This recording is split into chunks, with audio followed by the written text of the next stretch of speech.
Tanzania has this great opportunity that is presented by a very youthful population, and education is beginning to pay dividends. What we see is relatively high completion rates of primary school, secondary school, and of course transition to university.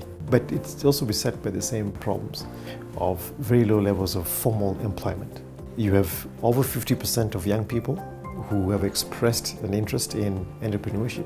They want to go into making their own jobs and driving their own lives, but there's still vexing questions about the enabling environment in terms of the regulation, access to capital, incubation and entrepreneurship support. So these are the critical questions that Tanzania now has to grapple with. There's a willingness by young people, but now the government has to fulfill its end of the bargain.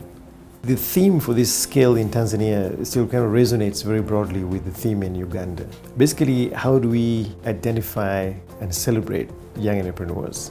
How do we speak with them, create a conversation where they come and talk about their successes and talk about the challenges that face them? But we also want to get into the space of data and information. Where do youth find information for where the opportunities are? So whether it is the lenders, it's the market people, or the young entrepreneurs themselves. We begin to understand the mutual codependency between the public and the private. Tanzania is at a good place because over 50% of young people would like to start a business. And it probably has the highest numbers in terms of interest in agriculture. Over 20% want to go into agriculture. And then Dar es Salaam is also the most rapidly urbanizing space in East Africa. By 2025, it will be the largest city in this sub-region. So the future is bright. The aspirations of young people is spot on. What we have to do is to support them to realize those ambitions.